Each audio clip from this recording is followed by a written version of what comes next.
I appreciate you spending your time with me today.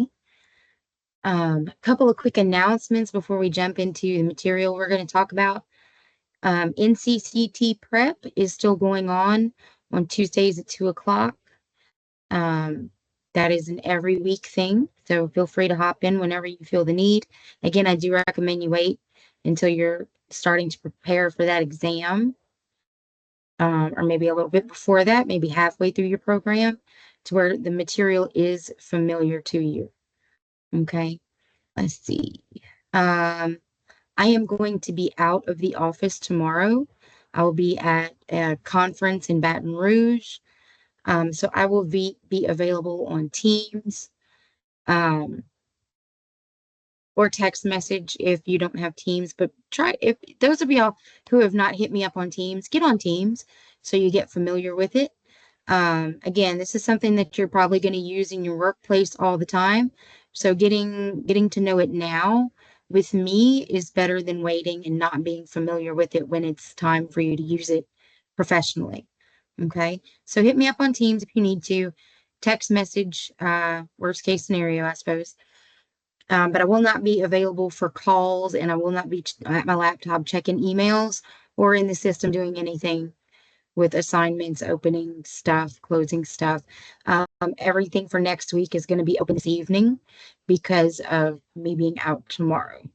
Some of it's already open that you guys can see. I've already been working on it some today. And I think that is it for announcements. We don't have any upcoming holidays anytime soon, I don't believe, or anything like that. Um, I'll be out tomorrow, and then on November 7th will be the next time I'll be out for graduation. But that's it. Let's see. Before we get started, do we have any general questions or concerns that you guys want to go over, discuss? I was so sorry about that email that I had sent. I was trying to like send it and it actually sent blank. I saw it was just like a blank email. That's why I sent it back. I was like, I'm sorry, this is blank. Please send it back to me. Um, are you doing it from your phone? Oh no, it was not um actual laptop. Like I did it from my laptop because I Okay. did get to schedule my exams. Yes, I saw that. They copy us whenever y'all schedule 'em. So I do get those emails and notifications, but thank you for keeping me informed. I appreciate that, Layla. And Yes, and ma'am. I know you will do great. I know you will do great. And also, while we're talking about that brings up another subject that I actually want to talk, because I think it was you who had asked about additional study materials or something like that for the exams, right? Yes, ma'am. Okay, so we have this tab in Moodle called NCCT Prep. It's all right there. Everything you need is right there. And it's NCCT Pro. That's the one to the right side, right? It depends on what you're looking at. It's right there with it's like daily assignments, labs, exams, meetings, and then NCCT prep. I think is the next one after meetings. And Okay. depending on how your screen is set up, it may be in the first row or the second row or something like that. But it's all right there. There's we break the test up into 5 different sections. There's a video explaining the material covered in each section, and then there's a practice exam for you to take on that specific section. Now, we do recommend that and this is also right there at the top of that NCCT prep tab. Right at the top is the link for the NCCT website. Go there, sign up for the free account. They have some free study materials. We recommend that you take as much advantage of their official materials as you can so you're as prepared as possible. They have a practice test, a practice exam that you can take on the website. It is a paid thing. I think it's like $25, somewhere around there. It Um, comes up to like 25 because I did do the medical insurance one. that perfect. And look, if you can do the insurance one and pass it, the MOA one will not be an issue. All of that's why we only do NCCT prep for the insurance exam, because it covers everything in MOA and then some, and then the coding and billing on top of everything that's already in MOA. So yeah, so if you did that and you were at a happy spot, I think I'm gonna knock there you out go. the insurance one. I'm familiar with that a lot. Oh yeah, I think you'll do great on both of them. I think you'll do great on both of them. But yeah, all your study materials and everything are right there, and the website link and everything is right there on that NCCT tab. Can Um, we like print that out? Like, like, or it doesn't actually print out. I don't. I would think that you could print it out. I would think so. Like not from the Moodle website, but like how on your internet browser you can print a screen to PDF or something like. We'll look at it when I share my screen in a little bit and we get on the Okay. internet. We'll Yes. we'll take a look at that and see what we can figure out. That's a Okay. good question. But we do have also there is a study guide um, for the insurance test. That's a PDF that I'll email you, and it's all the questions and answers. I usually send that out when I send out your congratulations, you're almost there emails. I usually attach that to it. If I I didn't think do I that, got it. I think let me know so I can send you that. you can resend it, but I think I got it. I don't know. Well, check and see if you got it because I don't want to do twice the work if I ain't got it. So if Okay, you I'm can't feeling find it, hit me up and I'll resend it. okay. All right. So today, guys, what we're going to talk about last week, we are now 4 or 5 days into the healthcare programs module. And last week we kind of talked about Medicare and focused on that a little bit. And I said that this week we were going to talk about Blue Cross and focus on that and commercial insurance a little bit. So that's what we're going to do. I'm sticking with that. We're also going to pop into Cengage. And y'all notice, I know probably Michelle, I'm not sure who else may or may not have noticed that I had to change the labs at the beginning of this week. There was some issues with the sim claim assignments that were originally put in the module. I couldn't get past the date of birth. I tried to fill it out and I could not get past the date of birth. And I know I was putting it in there correctly. I was copying exactly like they said. It was still telling me that it was wrong. So I didn't feel like that was an effective use of your time. Number one, it's not teaching you anything. And you would never get to a point where you could submit it for me to grade it. So I went back in and I found in the read it sections, there's chapter exercises throughout the read it sections. So those replaced those sim claim labs. And those do require you to still fill out that HCFA 1500 form, but you're not doing it online. You're actually doing it on your computer and you're going to save it as a PDF and then upload it right back into Cengage. So we're going to walk through how to do that. Because here's the thing, guys, about the 1500. 99.9 times out of 100, the computer's going to fill it out for you. You're not going to have to guess at what goes in what box. But I do like that they get y'all to do it because it gets you familiar with the form itself. It gets you familiar with what sections hold what information, patient demographics, insurance, claim stuff, billing stuff, You get familiar with the form because that is something that you will have to look at those. You probably will never have to fill them out, but you will have to look at them occasionally when you're researching a denied claim to figure out what went wrong. Something went wrong somewhere. So sometimes we have to examine, okay, well, what did this system send out? Where did it go wonky? And we have to figure out where it went wrong. Okay, kind of troubleshooting, basically. So being familiar with those forms is really important. The more comfortable you are with them, the better you're going to be at your job. All right, so that's the first thing we're going to do is we're going to hop in to Cengage and take a look at that.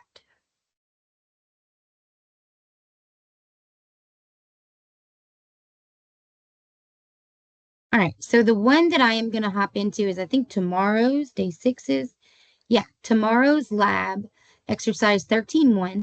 This is not one that I have been through before. We're not going to go all the way through it. I'm just going to give y'all some tips, tricks, make sure everybody has the process down.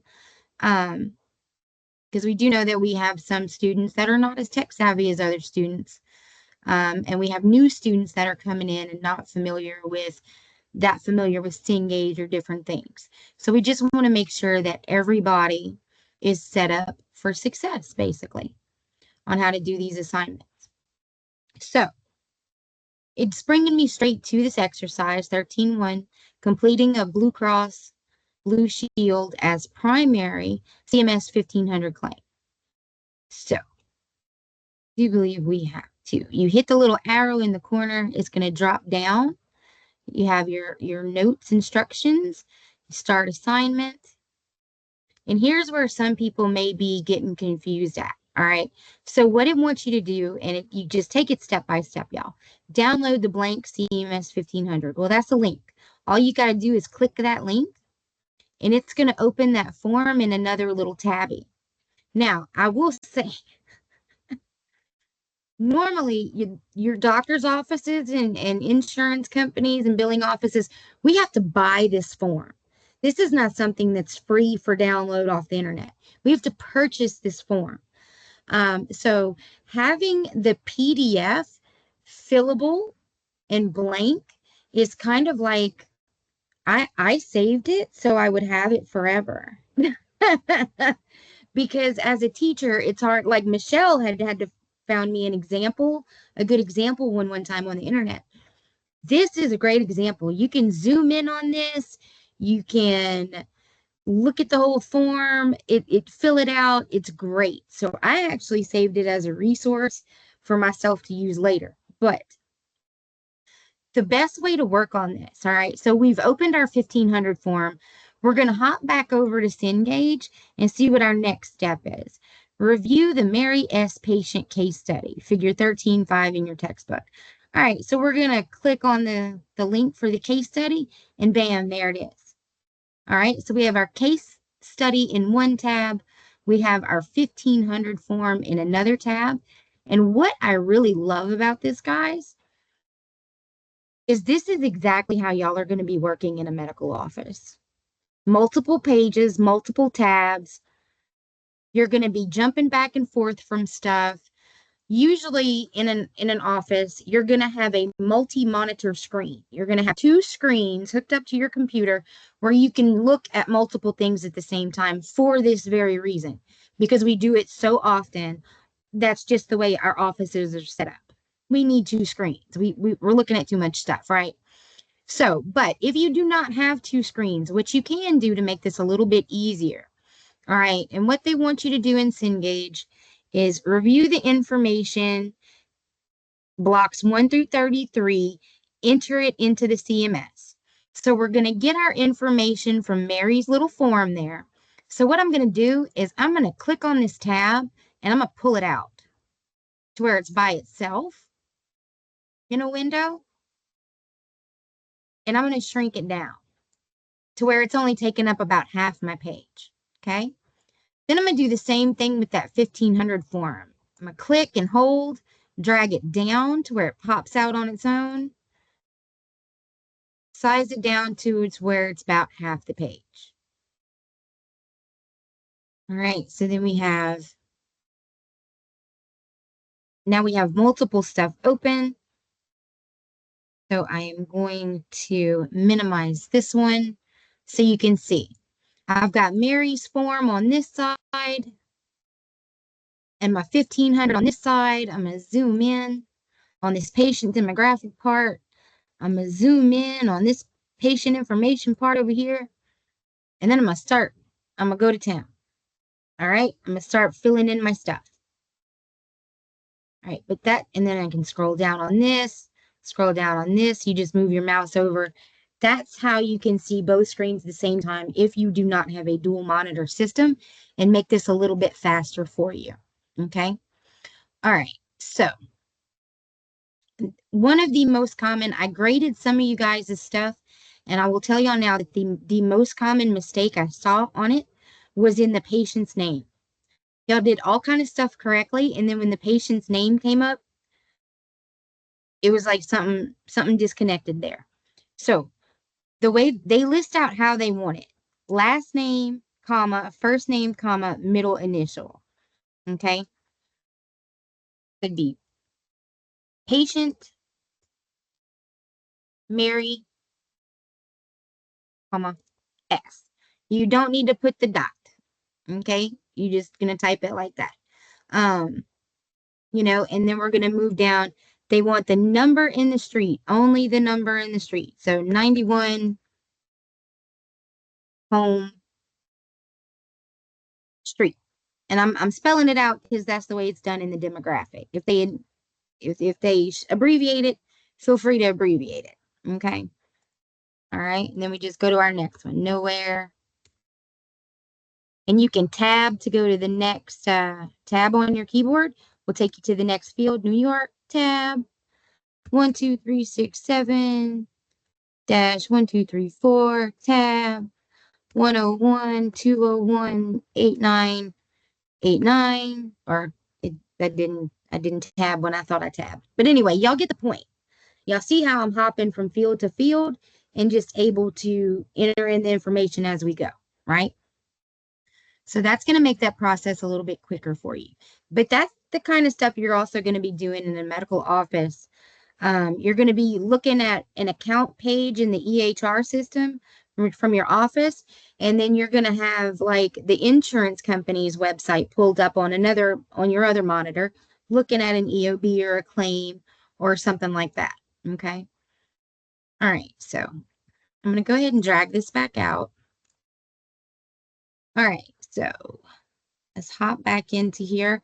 Let's say we went through that 1500 form. We went all the way through block 33. We did everything. Review, check that everything's done. Compare your double check everything. Accuracy is key, guys. Prepare the CMS 1500 form. Save the document to your local computer. Include your last name in the file name. Some of y'all skip that step. Please don't skip that step. I got 40 of y'all. If 40 of y'all all name it Mary S 1500, how am I supposed to know? Okay. So please put your name in that thing. All right. And then you're gonna upload it and click submit. So what you're going to do is you're going to hop back over to your form. There's this little down arrow that says download. We are going to click download. With my changes, yes, because with my changes, I want to save the work that I put in, right? With your changes. I am going to name it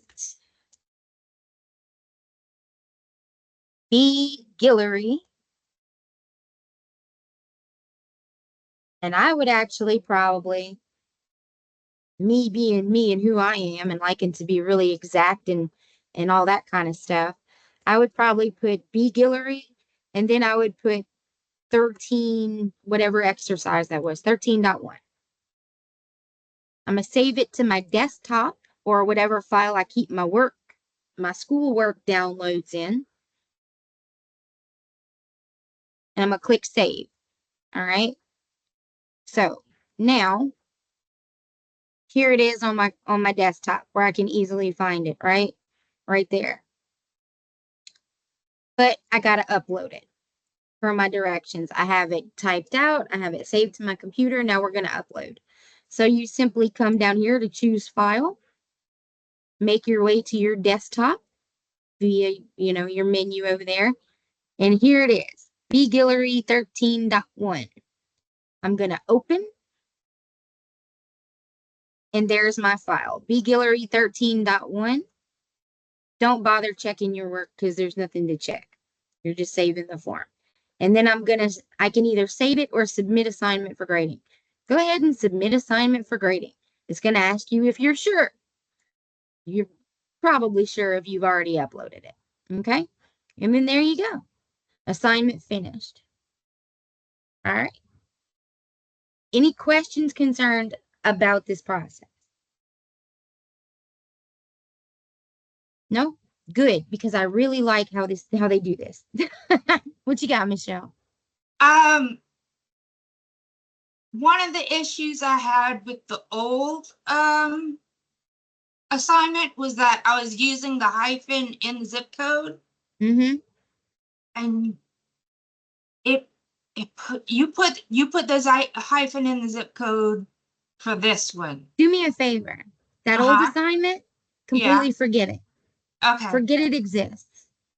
Forget anything it did to you, any stress it caused, and anything it said. Because I know for a fact that I was putting in information correctly and it was telling me it was wrong. So God knows what we were actually putting in wrong and right in that old assignment, which is why I took it out completely. I don't know what was going on with that thing, but that's why we're not doing it and why we're doing it this way. You see how it's allowing you to fill out this form and it's not checking every box. It's allowing you to make a mistake. Because here's the deal. I don't care if it's perfect right now. I'm trying to get you familiar with the form. That's my main function. Once you're in that job, then you want to start focusing on accuracy and making sure that everything's in its exact right place. This is more to get y'all used to seeing that form, getting used to seeing where information goes. And the more familiar with it, the easier it's going to be for you to put that information in there correctly. So I am not looking for perfection when filling these out right now, because again, 99.9% of the time, you're not going to have to fill it out. You're not. So, but I want y'all to get familiar with the form. So don't stress about putting things in there exactly perfect right now. If I want to say that it doesn't matter whether that hyphen's in there or not. You could hyphen it or you could just make a space and I think it would be the same. I don't think they get the clearinghouses and insurance companies get that particular with it, to be honest. I don't know why this system does. But there you have it. There you have it. Okay. Great question though. But yeah, just please y'all don't if you were putting in stuff you know it was right and it was telling you it was wrong. That's why we're not messing with it no more. Okay. All right. So any more questions about the chapter exercises, the assignments we're doing right now? These processes? No? Awesome sauce. All right. So let's talk a little bit about commercial insurance and Blue Cross Blue Shield. I'm going to stop sharing for a second. All right. So the reason we focus on Blue Cross Blue Shield is because other than like Medicaid, Medicare, it's one of the biggest insurers in the United States. There is like the one we deal with the most. Any doctor's office that you walk into right now, unless they just don't deal with Blue Cross, which is about 1% of the providers in the state. I read that on their website today. 1% of providers in the state is not under some type of agreement with Blue Cross Blue Shield of Louisiana. Each state has their own segment of Blue Cross Blue Shield. We are BCBS LA here in Louisiana. You are going to, if you get a job, regardless of whether you work the front desk or you work in the back in the billing office, you will more than likely have a login to Blue Cross's website. It's called iLink Blue. I'll show you what that looks like. Or what I no longer have an access to iLink Blue, and even if I did, I couldn't show you guys because that would violate patient HIPAA rights and whatnot. So I couldn't log into it and show you guys what iLink Blue is anyway. But I went on their website and I found their little blurb about iLink Blue and the stuff that the features that they include. And basically, they implemented, when I first started doing billing, iLink Blue was not a thing. This is something that's been implemented in the last 7 years, or something like that. When I first started doing billing, I spent hours a day. And I mean hours a day on the phone with Blue Cross. Mostly on hold, trying to get to the right person. All right. over the years, Blue Cross has made it to where they no longer have call centers. And if they do have call centers, they had one in Baton Rouge. And it's still there. It's still functioning, but it does not hold near the people it used to, because they have basically made it to where, number one, it is so hard to get through to a real person when you need to, that people give up on getting the thing figured out. They give up. They literally give up because it's so hard to get to an actual person. But number two, they've made it really, really easy to get things done online through iLink Blue. Once they started iLink Blue, it basically everything is handled through iLink Blue. You can find out insurance benefit information. You can look up claims. You can submit appeals directly to their website. Just type it up and upload it, and bam, there's your appeal. And it saves us so much time. We used to, like I said, when I first started, iLink Blue was not a thing. We were faxing. We were still the fax machine. There was times where there was a line of ladies at the fax machine waiting to send out our stuff to different insurance companies and all that. So now we still do utilize fax when we have to send a bunch of records or something like that. There's some smaller companies that are not as tech up to date as Blue Cross Blue Shield. So some of your smaller companies are still going to ask you to fax them records and things like that. So that's still a thing. But when you start pulling insurance reports for your doctor's office, your provider's office, usually the most claims that they have are Medicare and Medicaid. And then second to that is Blue Cross. And then your other commercial insurances are somewhere under that. It's usually always Blue Cross Blue Shield is one of the biggest providers, the one you're going to have to deal with the most, other than Medicare and Medicaid. And like I said, usually Medicare and Medicaid, people that do their billing, it's kind of a specialized thing. It's something that I was really fortunate because the first thing I got introduced to was Medicaid. When I went to work for an outsourced billing company, we had 16 ladies in a room. We handled 25 different doctors' offices and clinics. When I started there, at 8 hours a day, I scanned documents in to the computer, to people's accounts and file systems and whatever. The first thing I was handed was the first time I ever called an insurance company, I was calling Medicaid. That was the first thing I was ever handed to work on to help somebody. I had done all my scanning for the day, and she was like, I need to know what's going on with these Medicaid claims. Why don't you call and find out for me? And that was when I had that moment of I called Medicaid. She gave me the phone number. I wrote it down on a sticky note. I had the patient's account pulled up in the system. So I called Medicaid. And before I ever got to a person, I had to hang up and ask somebody, what's an NPI? You know, Michelle's heard that story many times.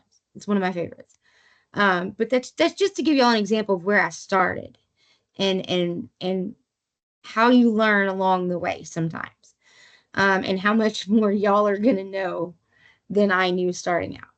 But so inside that office, we had 16 women working on 25 different clinics and doctors' offices and groups of doctors and things like that.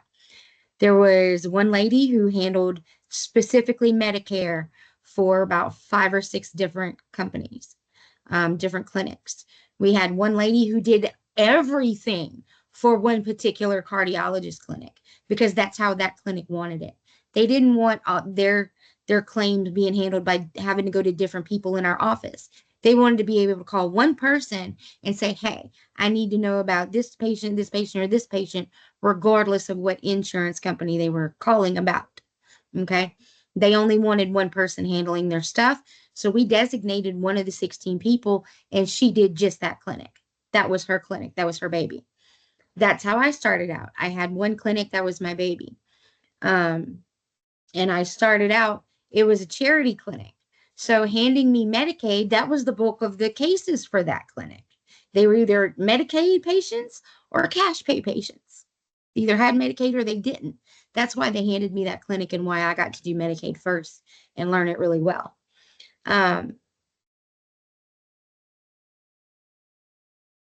But by the time 4 years had passed, I went from that one clinic handling just their Medicaid to handling that clinic, everything for that clinic, and 4 others.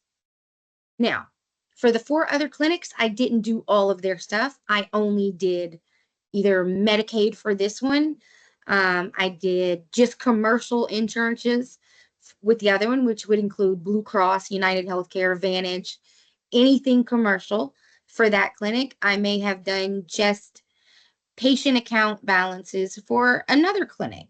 It just depended on what they needed me to do. But in that 4 years, I learned a ton about a lot of different things. Okay.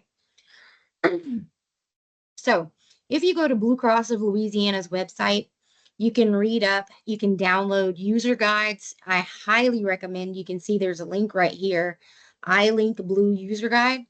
You might as well go on and download that thing and start looking through it if you want to do billing or insurance verification or almost anything in your office, because you're going to probably get an iLink Blue login at some point. And it would actually probably impress somebody that hired you if you brought it up to them before they brought it up to you. Hey, if you, like, let's say you get hired on to verify insurances, ask them about your logins for the insurance websites. Inquire about it. Say, hey, do you guys have logins for the websites already, or is this thing something I'm gonna need to set up for myself as we go along? You would be surprised how many of them are gonna go, you know something about this. You know you're going to need logins for these insurance companies and these clearinghouses to do your job. They're going to like that. It's going to look good. Okay. And you'll have one for Blue Cross. You'll have one for the office as a whole will probably have one for like Medicare and Medicaid. And usually it's just one for the whole office and we share if we need to. And I know that's not, we don't share IDs and passwords. I get that. But sometimes you have to. In the real world, in the real office, sometimes you have to. If you were a payment poster or something like that, if you're working with money, then no, you don't ever share your anything. You definitely do not share your IDs and passwords to your computer, to your login of the EHR system. That stuff you don't ever give out. But if you have to share a commercial login for an insurance company with other people in the office who also have to look up stuff, that's not a big deal. Okay, but your stuff, like to your station and to your, whenever you log into your EHR system and it says you enter in a note and they track it and they do an audit of seeing what you did that day, you don't want somebody else to have been in that system doing something under your name. Never give out that information. You get it from your desk, lock your computer. That's a HIPAA thing and just an office safety thing in general and a CYA thing. Okay.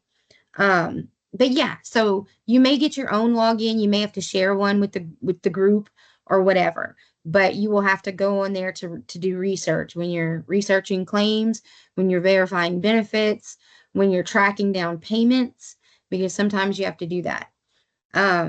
But that's why I say the more tech savvy, the more used to working with websites and accounts and emails and attachments and downloads and uploads and blah, blah, blah, blah. The better off you are. The better off you are, because the more efficient you can be. Okay. But yeah, and you can also, something else I wanted to make mention of with commercial insurances is do not, go ahead and stop sharing right quick.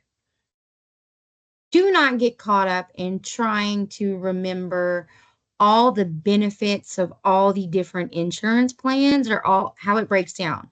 And here's why, because they change. Insurance companies can change their plans at any given time. They usually only do it around open enrollment. Like this year, my company switched my plan to something stupid, but that's besides the point.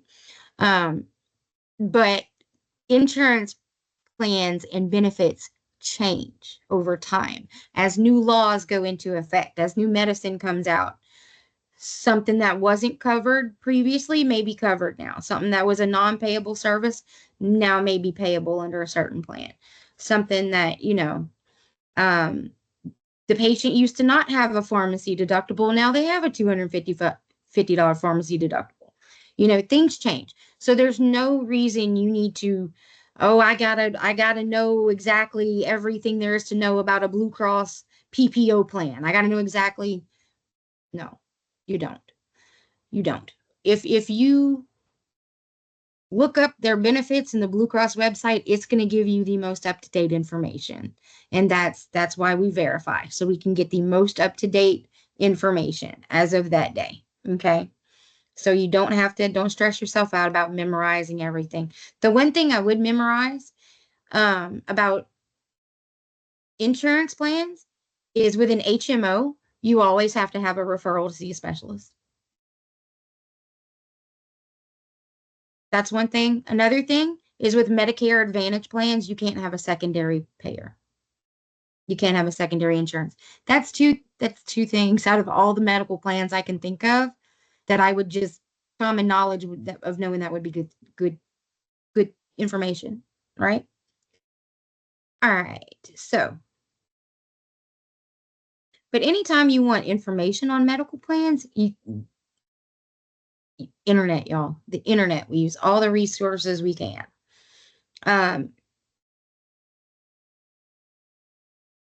Let's see. I'm trying to think of what else. Do y'all have any? It might spur me to think of something else. Do y'all have any questions about commercial coverages?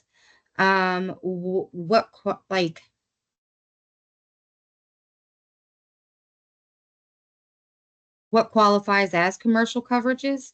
Like anything a person purchases on their own or gets through their employer is commercial stuff. Commercial stuff. The only government stuff that you have is your Medicare and your Medicaid, and then you have your VA stuff, which the VA breaks down into a bunch of different programs. There's some just for veterans, some for veterans and their families, some for people who are in active deployment. They get certain benefits. So that stuff you have to verify at the time of whichever patient you're working with. There's nothing that I can say is black and white, cut and dry on those kinds of things. But that's your government stuff. Your commercial stuff is all of your Blue Cross, your Vantage, your United Healthcare, your Gills Bar is another one. AARP is a secondary that you can get if you're older. There's a ton of them out there. Ton of them out there of commercial insurances. But they work a lot the same as your Medicare and your Medicaid. The claims all go, the same claims are going to go to the same, all your Medicare claims with your commercial claims are all going to get batched out at the end of the day and go to the clearinghouse, and they'll come back and be denied the same way. You're going to work them the same way. You're going to, try to find your EOBs. Now, I will say, Medicare and Medicaid are a lot better about being consistent with sending out your payment registers and information, your EOBs, than your commercial insurances are. I think that has something to do with government regulations. They are required to send them out by a certain time or whatever. And I don't think the commercial insurance companies are held to that same standard. So information is hit and miss. And especially if you work like for an outsourced billing company. Okay, our mail may come here, but I work for XYZ Clinic, who their billing office is over across town. Well, guess what? They may mail my EOBs and my remittance advices to that clinic instead of my office. Then I've got to find a way to get that. I've either got to look that stuff up on the website. I've got to have it. I've got to go to that office and get it some kind of way. I've got to get them to fax it to me. I need to call the insurance and get them to change the mailing address on that if I can. Sometimes you can't. Sometimes they will not send it anywhere but to the billing address that's on that claim form. In that case, if you're outsourced billing, there needs to be a system in place for you to get that information when it's sent to the office. And sometimes you may be the person that has to set up that system, right? I had to do that with the clinic that became my baby, my first clinic. There was, when I took over that clinic, it was a charity clinic that had been open for a year, and nobody had been looking at the billing for it for a year when I took it over. It was a hot stank mess. You hear me? $500,000 in unpaid claims, just chilling, just chilling. So, and I'm I'm at a building, not at this facility. I've got no EOBs to work off. I've got nothing but patients' accounts and account numbers and their information.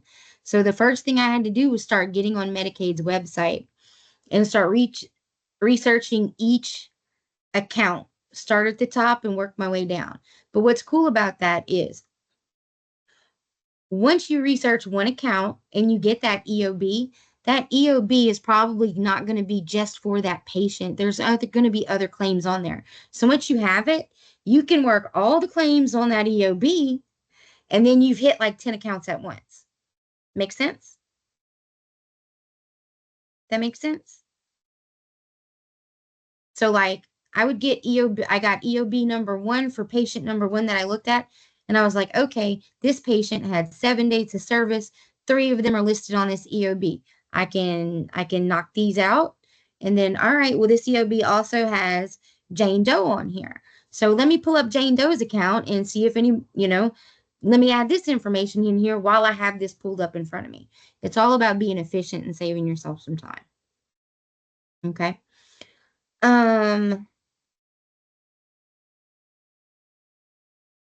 That's pretty much it. Commercial insurance is not, it's kind of, it's my preferred thing to do. My preferred job in a medical office is billing, and I like working with commercial insurance. I don't mind working with Medicaid, and I don't like Medicare. But again, Medicare, that's money, but that's because it can be complicated. There's a lot of procedural coding in Medicare because you got a lot of elderly people having a lot of procedures done. So there's a lot of procedures coding surgeries and things like that, which can get really complicated. That's why it's worth more money. I prefer, I think I'm a natural puzzle solver. So when I see a denied claim, it's an instant, ooh, let me figure out what happened there. Let me research that and figure that out. And I really love, like, I probably enjoy this more than I should when I get on the phone with somebody and argue about why they should pay my claim. You better pay my doctor. You better pay my doctor. Give us our money. All right. We keep the money flowing. So I always felt like a big girl when I'd get they'd agree to reprocess my claim for payment. Cause I'll be like, look, y'all said this, but here's my documentation and this is what it says. And all right, we'll send that back for reprocessing. Yay. And then we just got to wait for it to reprocess. And sometimes it denies again, sometimes for the same thing. So that's okay. That's okay. In that instance, you know what we do? We pull up our notes from the last time when Joe said they'd reprocess it for us because we got a reference number when we called, right? We got Joe's name and all that. So when it denies again, we're going to call back and we're going to talk to Susie. And you're going to be able to tell Susie, hey, Susie, I talked to Joe on blah, blah, blah. Here's my reference number. He was supposed to send it back for reprocessing. We agreed it was a payable claim, but it looks like it denied again. Susie, because of that reference number, Susie will be able to reference Joe's notes and see what we talked about. And she will send it back again, hopefully with some extra notes that make it pay this time.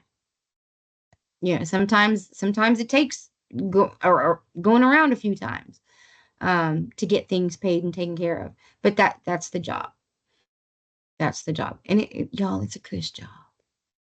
It's cush. We get to sit at our little desk and our little AC with our little scrubs and t-shirts, with our little earbuds in, and just sit at our little computer and do our little thing. And get paid really well and work 8 to 5 and have paid holidays and good benefits. And most medical office staff is ladies, and ladies understand that ladies want to be home with their families. So when you got something that goes wrong with your kid, number one, you're in an office with medical professionals. That's something that I can speak to a lot too. You will make connections in the medical industry that will pay off for you.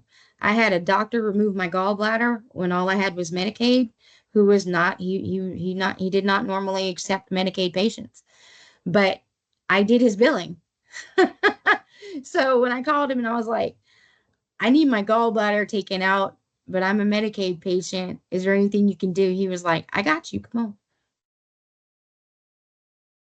And I had one of the best surgeons in Marksville, Louisiana, take out my gallbladder. Well, when he didn't even accept my insurance. We've had doctors be willing to do things for people in our office, go out of their way for people in the office, because we're in the same industry. We go through the same struggles. We deal with some of the same angry patients.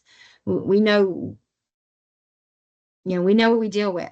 So we meet each other with grace, and you will make a community and a network of people in this industry that will benefit you for a long time to come. Like I said, the only reason I'm at Unitech is because me and Miss Marsha worked at that outsourced billing company that I started at, scanning documents, and I taught her how to use her computer. Literally, Miss Marsha did not know how to turn her computer on and off when we met. And here we are 10, 11 years later, and she's director of education for an online campus, teaching what she taught me to do 10 years ago. So you never know where life's going to take you, but this program and this industry will open a lot of doors for you. Long story short. All right. I have taken up enough of your time today. I'm sorry about that. I get long-winded because, again, billing is what I enjoy. Insurance is what I enjoy. Any questions, concerns, anything from me before I let y'all go for the day? I didn't.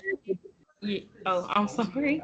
Actually, I have a question. What's Maybe it's because I'm new to billing and coding, like fresh start. Yeah. Okay, so pertaining to doing the 1500 form and looking at the case studies, how do you know if it's a commercial insurance that we're putting in there? Like at the top when it says what type of insurance it is, Mm-hmm. how can we identify what type of insurance it is? Like if it's Medicaid, Medicare. Like, watch. Let me bring it back up right quick, and Sorry, I'll. like I said, I'm fresh into code billing and coding. So Yeah. No, this is good. This is really good. I just want to get to where I can share my screen again. No, that's an excellent question. Because look, Michaela, I had 9 of y'all start that same day. So there's 9 of y'all probably having the same question. So this is fantastic. Okay. All right. So here's the deal. On this claim form, Medicare and Medicaid have their own little boxes. TRICARE, CHAMP, VA are also government issued, have their own little boxes. All right. FICA bulk lung, it's not bulk, it's black lung. FICA black lung. If they are a black lung, you will know. Like if they are any of these obvious options up here, you will know. Okay. You see this PICA, this 3-digit box up here? I've never filled that out before. Don't worry about it. Don't worry about that. You're going to start at box number 1.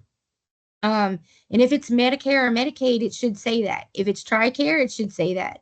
If it's CHAMP VA, it should say that. Anything else, group health plan would be like your benefits they're getting through employer, which would, like for me, Blue Cross. So we would click off group health plan for that.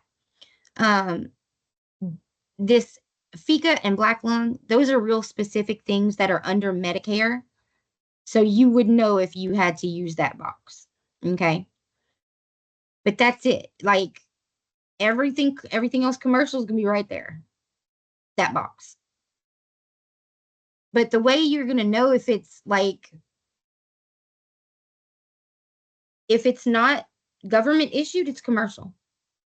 If it's not Medicare, Medicaid, or something associated with the VA, it's commercial. That's pretty much it. It's just insurance that you can buy, not government affiliated. That's the only differentiation between commercial insurances and your state funded, federally funded, government funded plans and stuff like that. You'll know if it's Medicare, Medicaid, or a VA product. Anything other than that's commercial insurance, pretty much. But good question. Good question. But yeah, you should, like, for all these ones that you're doing for Blue Cross, beep, right there. That's it. But it'll say this reserved for NUCC use. I've never filled that out. I don't believe. But again, 99.9% of the time, you ain't gonna have to do this. You will not have to do this. Did that help? But yeah, essentially, if it's not Medicare, Medicaid, or associated with the VA, it's a commercial insurance. It's considered commercial insurance. Yeah.